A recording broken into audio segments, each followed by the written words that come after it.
Assalamu alaikum brothers and sisters, welcome to lesson 10. Today's a really exciting day because we're going to be looking at how to apply all the stuff we've been learning in lessons 1 to 9. So if you haven't caught up in all of those, make sure you see them all. You can see the link up there. If you're up to date and ready to go, let's dive in. Okay, let's start off with a short verse. It says, Innaka laminal mursaleen. So how do we approach this? Let's go step by step, word by word, one at a time.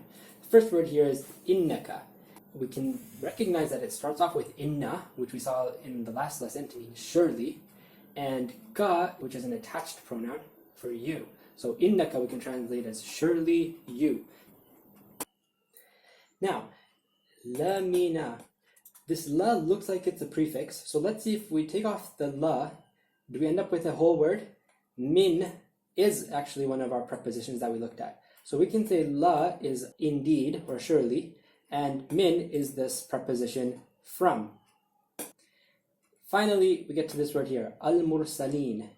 We can definitely see that it's definite, and it's also a plural because it ends with ya sakin and nun.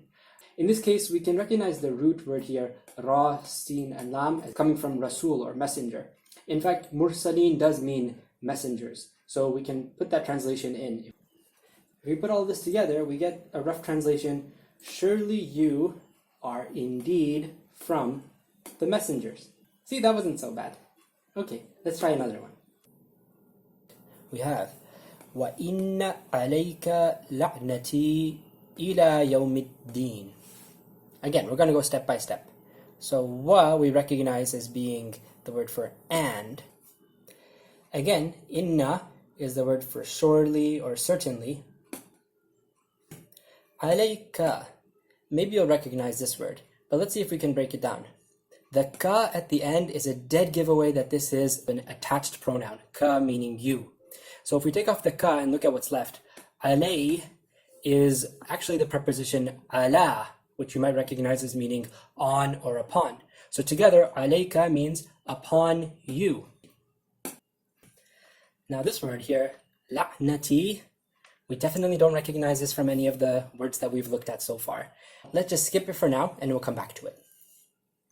Ila, fortunately, that's one of the prepositions we learned. It means to or toward. Let's put to. And here's a familiar phrase. Yawmiddin is something we recognize from Surah Al-Fatiha. Yawm meaning day, ad-din meaning the religion, but together Yawmiddin refers to the day of judgment or the day of retribution. Okay, now let's come back to the word la'nati. We might not know what this full word means, but we can see at the end it ends with ya sakin, and that was one of our attached pronouns referring to me or myself. So it looks like we have a case of possession structure, which when we talk about when somebody owns something. In this case, the speaker is the owner of something called la'na. And if we don't know what la'na means, we'll have to refer to another source or make an educated guess. But in this case, la'na, in case you recognize it, it means divine curse or removal of divine blessings. So we can translate this as my curse.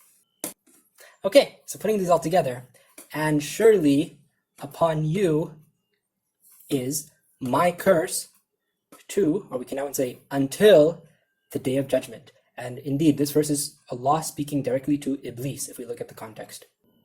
Well, look at you. You've learned so much, you're able to translate some of the verses of the Qur'an, at least the ones that don't involve verbs. Starting in the next lesson, we're going to take a look at how verbs work and incorporate those into our translations as well. So make sure you subscribe so you can stay up to date. We'll see you next time. Take care.